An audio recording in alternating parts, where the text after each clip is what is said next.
పవన్ కళ్యాణ్ గారికి జ్వరం వచ్చిందని పురస్కరించుకుని చంద్రబాబు గారు వెళ్ళరండి. ఇది పురస్కరించుకునే సందర్భం కాదు. ఏం మాట్లాడుతున్నారో ఏంటో మీకే అర్థం కావట్లేదు. పురస్కరించుకోవడం ఏంటండి? ఏంటి మనం అమెరికా వెళ్తే తెలుగు మర్చిపోతున్నారా?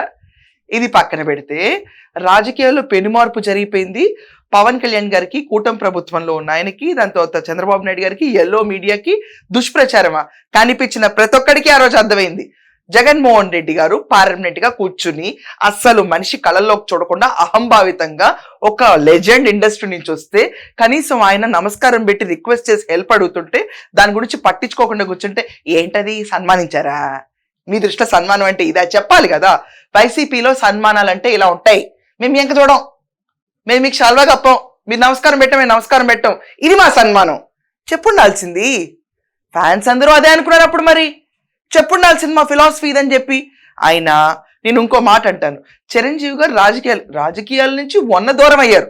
దాని ముందు వరకు రాజకీయాల్లో ఉన్న వ్యక్తే కదా ఆయన, కాదా? అండ్ రెండోది, పవన్ కళ్యాణ్ గారు అడ్రస్ చేశారు ఇష్యూని. అప్పుడు వాళ్ళ బ్రదర్కి ఇన్సల్ట్ జరిగిందని చెప్పి అందరూ అనుకున్నారు.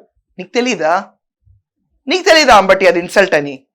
పెద్ద మనిషిలా నుంచుంటావు ఏంటి? ఆంధ్ర పాలిటిక్స్ హైదరాబాద్ లో జరిగితే దాన్ని నువ్వు అమెరికా నుంచి విశ్లేషిస్తావా? ఇంకేం కాదు, డిజిటల్ బుక్ అని ఒకటి పెట్టి దానికి తెలంగాణలో నెంబర్ పెట్టి కర్ణాటకలో ఓనర్ కూర్చుని అసలు దాంట్లో ఏమొస్తాయో ఎవరికి తెలియదు, ప్రతి ఒక్కడు ఒక ప్లకార్డ్ లాంటి పేపర్ పట్టుకుని మా డిజిటల్ ఇది, మీ కార్యకర్తలకి ఏమైనా ప్రాబ్లం ఉంటే దీనికి స్కాన్ చేసి పెట్టండి అని. అసలు దాంట్లో ఏమైనా వస్తున్నాయా? ఓపెనింగ్ పడిందా? లేకపోతే ఒకే ఒక ఓపెనింగ్ విజయం గారు కొట్టారా? చెప్పు.